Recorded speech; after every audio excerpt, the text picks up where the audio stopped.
I'm Rex Rogosh, and let's queer up trans rights. This Indiana bill is sparking alarm for trans rights. A controversial bill moving through Indiana's legislature is raising serious concern for transgender and intersex people across the state. Last week, the Indiana State Senate passed Senate Bill 182 in a 37-8 vote. The measure would legally define male and female based solely on sex assigned at birth, ignoring gender identity. The bill now heads to the Republican-controlled state House. If passed, the law would block trans people from updating the sex listed on their birth certificate unless they have what the bill calls, quote, a medically verifiable disorder of sex development, end quote. It would also require students at public schools and colleges to use bathrooms, locker rooms, and dorms based on sex assigned at birth. The bill allows individuals to sue schools, companies, or other individuals accused of violating the law, potentially recovering legal costs and attorney's fees. It also forces incarcerated trans people to facilities based on sex assigned at birth, despite federal data showing trans inmates are far more likely to experience sex violence. The ACLU of Indiana warns the bill would amount to, quote, mandating discrimination against transgender and intersex people, end quote. I don't even know where to start. We keep talking about, your sex at birth, and we're passing laws, state, local, federal, all against every medical person in the world, not just the United States, in the world. The medical community at large has debunked everything that these laws are going after. So when did we become 1984? Right. 10 years ago. I mean, honestly, He was it's and now you're putting people actually in harm's way.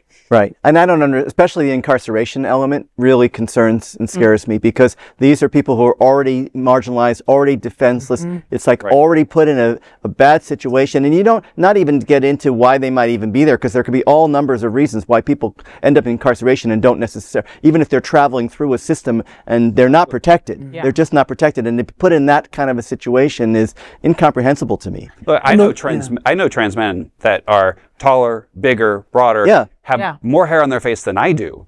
And you're going to now make them go into a women's restroom. You want that person in exactly. a women's Do you restroom. want, that doesn't make so that sense. makes no sense. So the woman is going to glance, scream that there's a man in their bathroom, call the cops, and that trans man is now going to get arrested for doing the very thing that they were told that they had to do. Of course. Right. All these bathroom laws from the very get-go have made me wonder, because people's reality, when you fast forward, birth is birth, and then you fast forward 40 years. Now that person is that person 40 years on, and you don't want a trans woman walking into the men's room. People would have a cow, and so how do you catcalled, whistled at? Yeah. How do you really support this?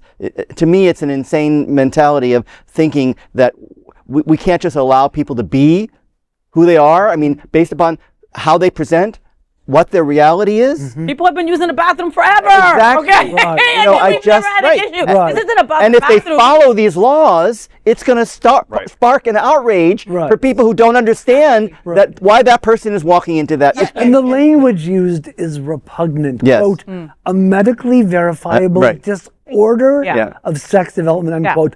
Labeling trans as a disorder is negative and reductive. Do you know that 1.7 of the population is intersex? 1.7. Right. Okay. These are folks that you are just automatically throwing into this that will not have any rights or anything, and they're not even part of LGBT. And remember, violence is the point. Right. The legislature, and this bill will pass.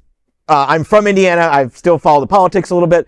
This bill is going to pass, but it's kind of analogous to many others, I think, in Kansas and Tennessee and stuff like that. So first off, Indiana's not really even being creative or groundbreaking in their hate.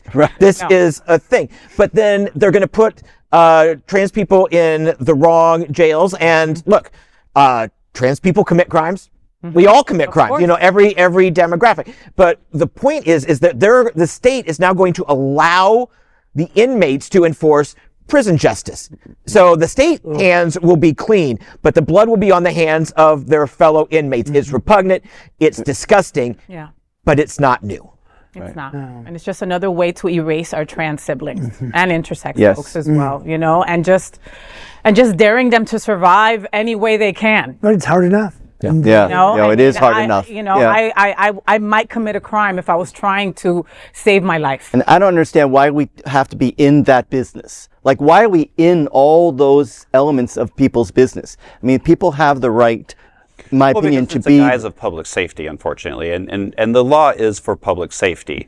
But the problem is it's not properly being... But the standard trans person is not risking public safety. I understand that. So I understand that. You understand that. But that's what they're guising it under. No, I understand. The false, the children in the bathroom. Such a misguided... But wouldn't that child in the bathroom go, Mommy, why is that man walking into the stall? Here, the way this is written, a single father who has a little girl cannot take that little girl now into the bathroom. Technically, by the way this law is written. Yeah.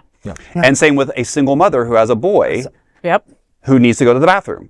So what is she going to do? She's going to let that little boy go into the bathroom by itself? Or does the father take his daughter into the men's room? But by the way this law is written, he can't. He can't. So he can't go in the women's room. But you go in the family bathroom. If there is one. If there is. If not, not everywhere. So that's what I'm saying. Right. If there is one, there's a lot of places that aren't. I mean, there's a lot of establishments now, being in the design community, that we're designing basically large unisex bathrooms. A bunch of stalls with a sink in the middle. There's no male or female bathroom.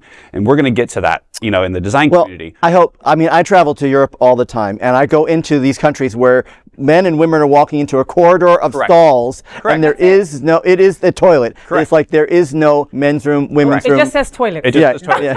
And we are seeing a lot of that I hope in the we United get States. there, because it would sort of... We're not getting there anytime soon, anyway, so let's not get, remember Ally McBeal? Remember when we all saw it back in the 90s, and we're like, wow, unisex bathrooms. How many years has that been? And we're still not there. No. So folks, there is no other queer nonprofit media platform like this in the entire world. Support our LGBTQ stories by sharing them and subscribing to Queer News Tonight.